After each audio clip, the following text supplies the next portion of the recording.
जो अगला पॉइंट है वो है type of the acids and basis. तो देखो टाइप ऑफ द एसिड्स, तो इसके बारे में हम पहले से डिस्कस कर चुके हैं कि जो ऑर्गेनिक और मिनरल दो टाइप के एसिड्स होते हैं। ठीक है, जो हमें नेचर से मिलते हैं वो ऑर्गेनिक होते हैं और जो हमें केमिकल से मिलते हैं यानी मिनरल से मिलते हैं, ठीक है, वो और अनऑर्गेनिक या फिर केमिकल एसिड्स होते हैं। ठीक है, तो ये कोई बड़ी बात नहीं है। अब हम आगे चलते हैं।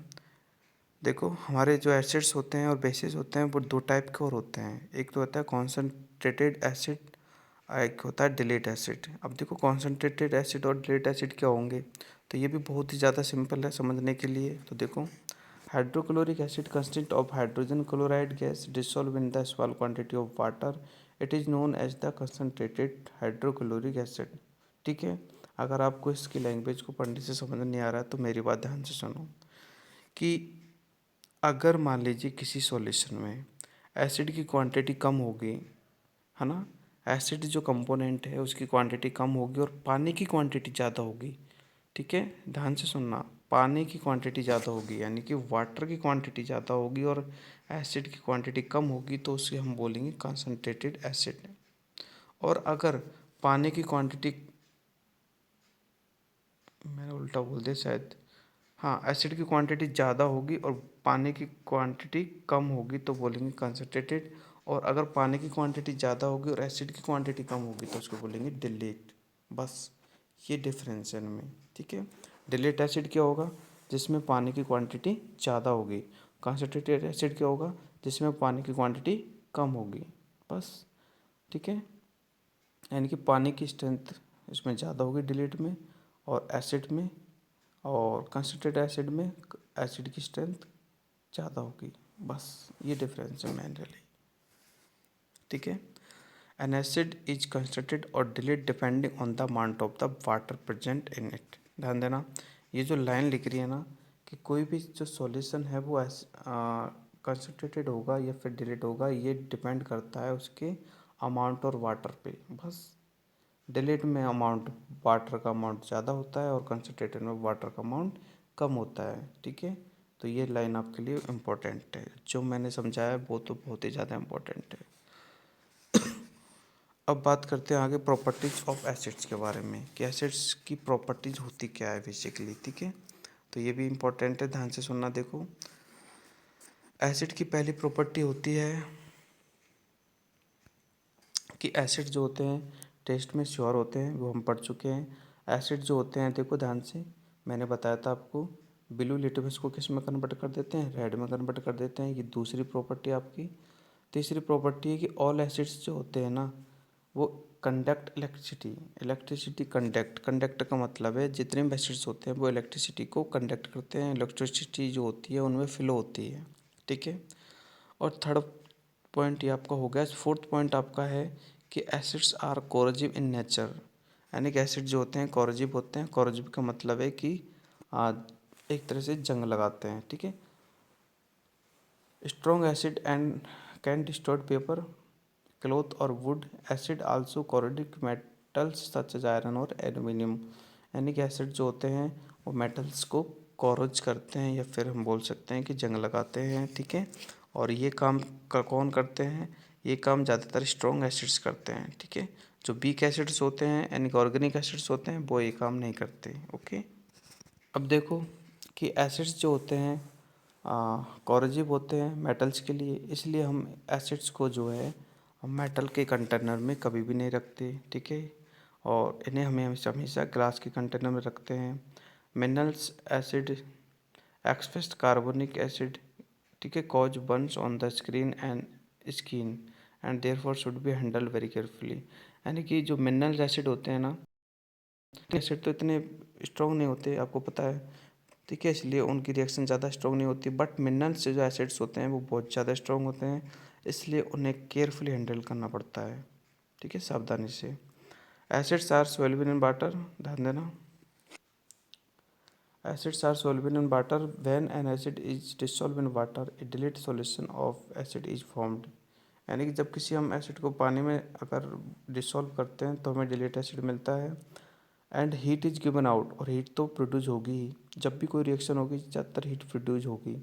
For this reason it is dangerous to add water to the acid. इसलिए पानी को पानी को एसिड में ऐड करना बहुत डेंजर होता है। ठीक है, always add acid to water slowly, यानी कि तेज़ी से नहीं करना चाहिए, स्लोली से ऐड करना चाहिए, बिकॉज स्ट्रॉन्ग एसिड्स होते हैं वो रिएक्शंस करते हैं वेरी फास्ट। ठीक है, अब अब अगला जो पॉइंट हम डिस्कस कर रहे हैं वो हम ये कर रहे हैं कि रिएक्शंस विद मेटल। ध्यान देना, एसिड की मेटल के साथ में हम रिएक्ट करा रहे हैं। ठीक है, तो देखो all acids contains hydrogen atom और atoms dilute acid react with some metals to form salt and hydrogen gas.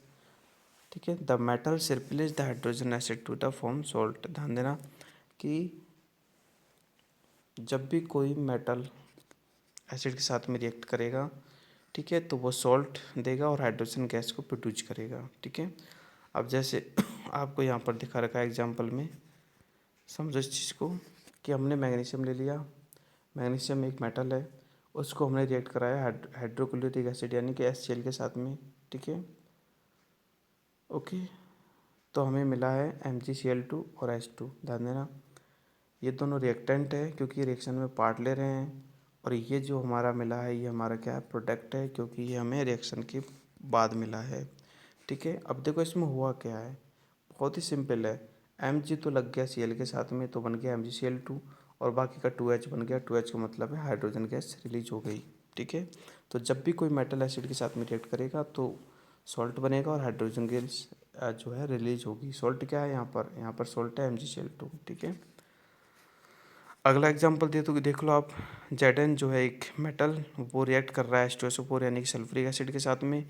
ठीक है, तो ZnSO4 बना रहा है जो कि एक सॉल्ट है, और H2 गैस क्या हो रही है, रिलीज हो रही है। ठीक है, तो इसको समझना बहुत ही आसान है। अगला हम देखते हैं, सिमिलरली सोडियम, पोटेशियम और calcium, iron and lead, aluminium replace hydrogen form acid and to the salts. यानी कि जो बाकी के जो केमिकल्स एसिड होते हैं वो भी इसी प्रकार जो रिएक्ट करते हैं और हाइड्रोजन गैस को क्या करते हैं, प्रोड्यूस करते हैं। ठीक है, अब इसमें एक पॉइंट है, ध्यान से देखना कि जो लेस रिएक्टिव मेटल्स होते हैं ना, जैसे कॉपर है, सिल्वर है, गोल्ड है, can not replace hydrogen form acid. ठीक है, वो हाइड्रोजन को रिप्लेस नहीं करते हैं। आगे देखो, हाँ, एसिड की रिएक्शन हमने मेटल के साथ में देख ली है, अब हम एसिड की रिएक्शन देखेंगे कार्बोनेट्स के साथ में। ठीक है, तो देखो हमने CO3 एक कार्बोनेट लिया है, यहाँ पर आपको दिख रहा है, ये रहा कैल्शियम कार्बोनेट, और इसको HCl के साथ में हमने रिएक्ट कराई है। HCl क्या है, हाइड्रोक्लोरिक एसिड है,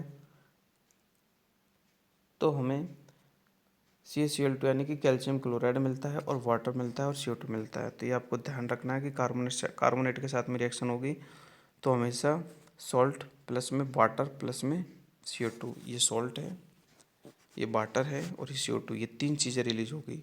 वहाँ पर दो चीज़ें रिलीज हो रही थी मेटल के साथ में, सिर्फ सॉल्ट और हाइड्रोजन गैस। यहाँ पर हाइड्रोजन गैस रिलीज नहीं होगी, यहाँ पर क्या होगा, CO2 रिलीज होगा और वाटर रिलीज होगा, और सॉल्ट तो होगा ही होगा। ठीक है, तीनों चीज़ें होगी यहाँ पे। ठीक है, आपका जो अगला टॉपिक है वो ये है कि एसिड की हम रिएक्शन करा रहे हैं हम बेस के साथ में। ठीक है, तो देखो कि जब भी एसिड की बेस के साथ में रिएक्शन होगी तो हमें इसको न्यूट्रलाइजेशन रिएक्शन बोलते हैं, हम ये पहले पढ़ चुके हैं। ठीक है, जैसे हमने कोई बेस ले लिया NOH, जिसको हम सोडियम हाइड्रोक्साइड कहते हैं, और हम इसको रिएक्ट करा रहे हैं HCl के साथ में जो कि हाइड्रोक्लोरिक एसिड है। जब हम इनको रिएक्ट कराएंगे तो हमें एक सॉल्ट मिलेगा NaCl, और प्लस में हमारे H2 यानी कि वाटर रिलीज होगा। ठीक है, NaCl एक कॉमन सॉल्ट है जिसको हम यूज करते हैं खाने में। ठीक है, ओके, तो जब भी कभी हम एसिड और बेस को रिएक्ट कराएंगे तो ये न्यूट्रलाइजेशन रिएक्शन होगा। ठीक है, एक और आप रिएक्शन देख सकते हो, यहाँ पर हमने ले लिया है पोटेशियम हाइड्रोक्साइड, जिसको हम बोलते हैं KOH। KOH यानी कि पोटेशियम हाइड्रोक्साइड एक बेस है, उसकी हम रिएक्शन करा रहे हैं H2SO4 यानी कि एसिड के साथ में, तो हमें सॉल्ट मिल रहा है K2SO4, जिसको हम पोटेशियम सल्फेट बोलते हैं, और हमें रिलीज होता है वाटर। ठीक है, तो देखो potassium sulphate is salt, So here also an acid and base react to the given salt and water. The reaction of acid and base, any acid और बेस की रिएक्शन जो होगी हमेशा हमें न्यूट्रलाइजेशन रिएक्शन होगी और वो हमें सॉल्ट और वाटर को प्रोड्यूस करेंगे, ठीक है। अब देखो, in the process heat is always produce, that is why the test tube feels warm after the reaction. मतलब रिएक्शंस के बाद में टेस्ट ट्यूब वार्म हो जाती है, मतलब गर्म हो जाती है, बिल्कुल होगी क्योंकि हीट तो प्रोड्यूस होगी ना, रिएक्शंस में हीट प्रोड्यूस होगी। और note that the word salt here does not refer only the common salt. बहुत ज़्यादा इंपॉर्टेंट है, सुन लो कि भाई सॉल्ट का मतलब ये नहीं है कि जो तुम सॉल्ट खाते हो वही है, नो, वो तो है, उसको तो मानेंगे वो है, लेकिन जितने भी केमिकल्स होते हैं ना वो सब सॉल्ट में होते हैं, ठीक है, सॉल्टी होते हैं सारे केमिकल्स। तो बट ये चीज़ जनरल दैम, ठीक है, ये क्या है, जनरल टर्म है जो कि हम यूज करते हैं कंपाउंड के लिए, ठीक है। यानी न्यूट्रलाइजेशन में जो भी कुछ मिलेगा, चाहे वो जिंक क्लोराइड हो, चाहे सोडियम क्लोराइड हो, चाहे कोई सा भी क्लोराइड हो, सब क्या होंगे, सॉल्ट्स होंगे, ओके। तो ये टर्म्स हम यूज करते हैं सबके लिए। अब आपका जो नेक्स्ट टॉपिक है वो है यूजेज ऑफ एसिड्स। एसिड की यूजेज क्या हैं, ठीक है। तो देखो एसिड के बहुत ही ज़्यादा यूजेज हैं, ठीक है। तो देखो क्या क्या यूजेज हैं। कुछ एसिड्स होते हैं जैसे हाइड्रोक्लोरिक एसिड है, सल्फ्यूरिक एसिड है, नाइट्रिक एसिड है, ये कॉमनली यूज्ड होते हैं, कहाँ पे, इंडस्ट्रीज में यूज होते हैं और लेबोरेटरी में भी ये यूज होते हैं, ठीक है। आगे और देख लो, हाइड्रोक्लोराइड जो एसिड होता है, जो देखो ये इंडस्ट्रीज में यूज़ होता है, ऑयल वेयरिंग में। और सेकंड पॉइंट है to manufacture chemical such as glue, glue को बनाने में इसका यूज़ होता है। टू प्योरीफाई सॉल्ट से, टू रिमूव स्केल्स से, ठीक है, डिपॉजिट फॉर्म इनसाइड बॉयलर, यानी बॉयलर के अंदर जो स्केल्स जम जाती है उनको हटाने में इसका यूज़ होता है। और टू मेक एक्वारेजिया, एक्वारेजिया क्या है, एक्वारेजिया एक सॉल्यूशन है जिसमें 3 पार्ट तो होते हैं हाइड्रोक्लोरिक के और 1 पार्ट होता है इसमें नाइट्रिक एसिड का, ठीक है। ये देखो आपको एक डायग्राम दे रखा है जिसमें एक सल्फ्यूरिक एसिड प्लांट को दिखाया गया है, ठीक है। It is use for the dissolve noble metals such as gold और प्लेटिनियम। कौन कौन यूज होता है, एक्वारेजिया, ठीक है। एक्वारेजिया होता है, वो होता है 3H2SO4 प्लस में नाइट्रिक एसिड, जो कि क्या काम आता है एक्वारेजिया, एक्वारेजिया काम आता है आपके मेटल्स, जो नॉर्मल मेटल्स होते हैं उनको डिसॉल्व करने के लिए या फिर उनको गलाने के लिए, ठीक है। अब पढ़ते हैं हम सल्फ्यूरिक एसिड के यूजेज। तो देखो सल्फ्यूरिक एसिड जो होता है one of the most widely use chemical in industries, यानी केमिकल्स के रूप में इसको इंडस्ट्री में यूज लेते हैं। और कुछ और भी यूजेज होते हैं जो कि देखो manufacturing fertiliser such as ammonia, ammonia बनाने में सोडियम का यूज किया जाता है और सल्फ्यूरिक यूज किया जाता है। और दूसरा है सल्फेट, सुपर फास्फेट वगैरह बनाने में यूज किया जाता है। ऑटोमोबाइल्स की बैटरियों में सल्फ्यूरिक एसिड का यूज़ होता है। टू मैन्युफैक्चर डिटर्जेंट, है ना, साबुन वगैरह बनने में। और to manufacture drugs, plastic, paint वगैरह में भी सल्फ्यूरिक एसिड का यूज़ होता है।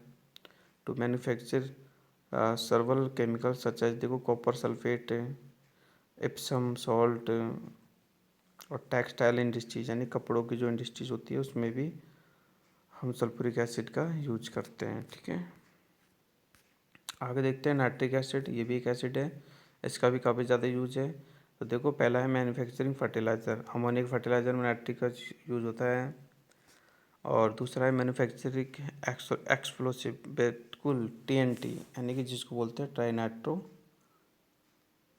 नाइट्रोलिन, ठीक है। TNT यानी कि जो पटाखे वगैरह बनते हैं ना, क्रैकर्स वगैरह, उनमें यूज होता है नाइट्रिक एसिड का। और अगला है टू प्रिपेयर एक्वारेजिया, एक्वारेजिया में तो होता ही है। And externally some metals from their ores, ध्यान कि कुछ मेटल्स को बनाने में भी इसका यूज होता है, ठीक है। और to purify precious metal such as silver and gold, ठीक है, इनको प्योरीफाई करने में भी नाइट्रिक एसिड का यूज किया जाता है। तो हम एसिड के हम यूजेस भी पढ़ चुके हैं। अब हम देखते हैं अपना अगला पॉइंट है टाइप ऑफ द बेसिस। तो देखो बेसिस जो होते हैं वो 2 टाइप के होते हैं, जैसे एसिड्स होते हैं ना स्ट्रॉन्ग और वीक, ऐसे बेसिस भी होते हैं, ठीक है। Like acids there are strong and weak bases. Strong bases such as देखो sodium hydroxide and the potassium hydroxide है are corrosive and can burn the skin, यानी कि बहुत ज़्यादा स्ट्रॉन्ग होते हैं ये, ठीक है, और ये कोरोसिव तो होते ही हैं और ये हमारी स्किन को भी जला सकते हैं। Bases such as magnesium hydroxide and the copper hydroxide and the ammonium oxide are the weak bases. और MgOH, ठीक है, magnesium hydroxide CuOH and the ammonium hydroxide NH4OH2, ये सभी क्या होते हैं, वीक एसिड्स होते हैं, ठीक है। अब हम पढ़ लेते हैं प्रॉपर्टीज ऑफ एसिड्स। तो देखो एसिड्स की प्रॉपर्टी क्या होगी, स्वाद में कैसे होंगे, खट्टे होंगे एसिड्स तो, बट बेसिस बेटर होते हैं, ठीक है। और bases are the hydroxide of metal, bases turn red to blue litmus just opposite of the acids, and bases have a soapy feel, ठीक है, वो हम पढ़ चुके हैं। Bases react with acid to give salt and water, sodium hydroxide, potassium hydroxide and the calcium hydroxide are the most commonly used four bases, they are soluble in water. ध्यान देना ये पानी में सॉल्युबल होते हैं, और जो पानी में सॉल्युबल होते हैं इनको क्या बोलते हैं, एल्किल्स बोलते हैं। Some bases are not soluble in water, ठीक है, दे आर नॉट एल्किल्स, ठीक है। और तो देखो ये यानी कि कुछ बेसिस जो होते हैं एल्किल्स होते हैं, ये दिखाया गया है इसमें डायग्राम में। आगे देखो बिल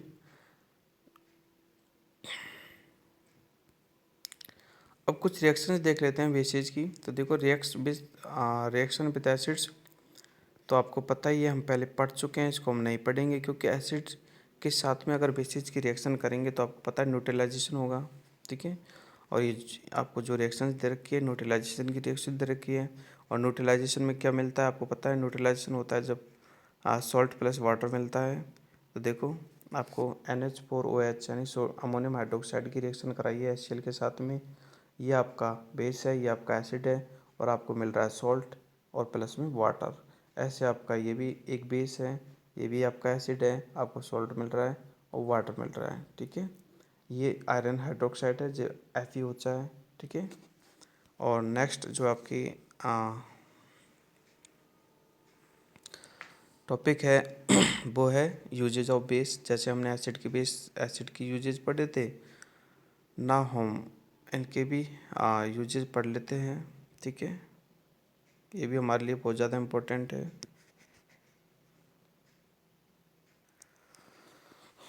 तो देखो बेसिस में पहला हम देख रहे हैं कैल्शियम हाइड्रोक्साइड के बारे में। तो देखो कैल्शियम जो हाइड्रोक्साइड है वो हमारे लिए काफ़ी ज़्यादा यूजफुल है, जैसे as a substitute of for cement in low cost construction, यानी कि सीमेंट के रूप में भी ये यूज़ होता है।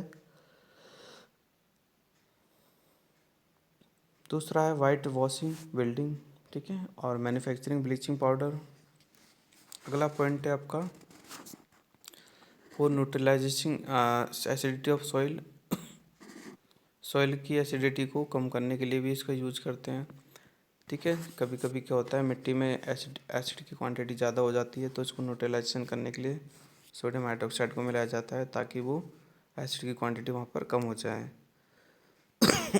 दूसरा है for treatment of waste water, यानी वेस्ट वाटर जो इंडस्ट्रीज वगैरह से जो पानी बहता है गंदा, उसका ट्रीटमेंट किया जाता है ताकि वो हार्मफुल ना हो, ठीक है। क्योंकि गंदा पानी जो जाता है वाटर बॉडीज में जाता है, और वाटर बॉडीज में क्या होते हैं, एनिमल्स होते हैं जो कि उसको टेक करते हैं, तो वो उनके लिए हार्मफुल होता है, इसलिए उसको पहले ट्रीट किया जाता है, यानी कि उसको शुद्ध किया जाता है, और शुद्ध करते हैं तब सोडियम हाइड्रोक्साइड का यूज करते हैं ताकि वो गंदा जो पानी है वो ट्रीट हो जाए,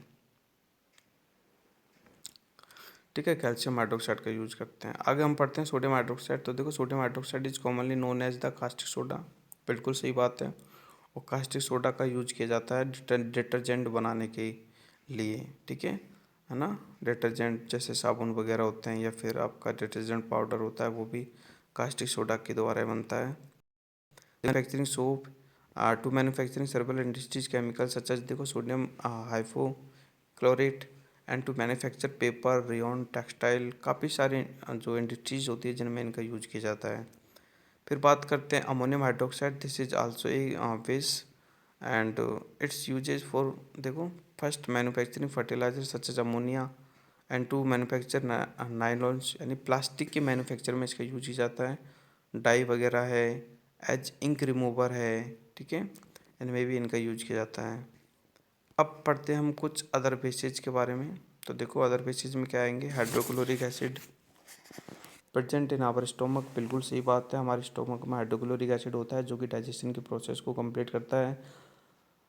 अगर हमारे बॉडी में एसिड की क्वांटिटी ज़्यादा हो जाए, यानी कि हाइड्रोक्लोरिक एसिड की क्वांटिटी ज़्यादा हो जाए, तो हमें इंडाइजेशन हो जाता है, और इंडाइजेशन के कारण हमारे बॉडी में हमारे स्टोमक में पेन होता है, और उसको पेन को कम करने के लिए हम एंटी एसिड का यूज करते हैं, ठीक है।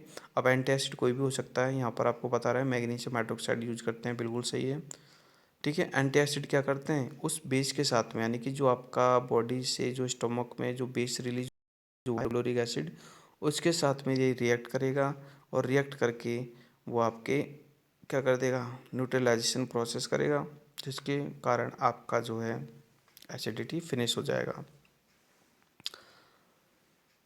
Sodium carbonate is used as the washing soda and sodium hydrogen carbonate as baking soda, जिसको आप खाने में यूज करते हो, है ना, रसोई में जो होता है वो बेकिंग सोडा होता है। वॉशिंग सोडा आप धोने में यूज करते हो।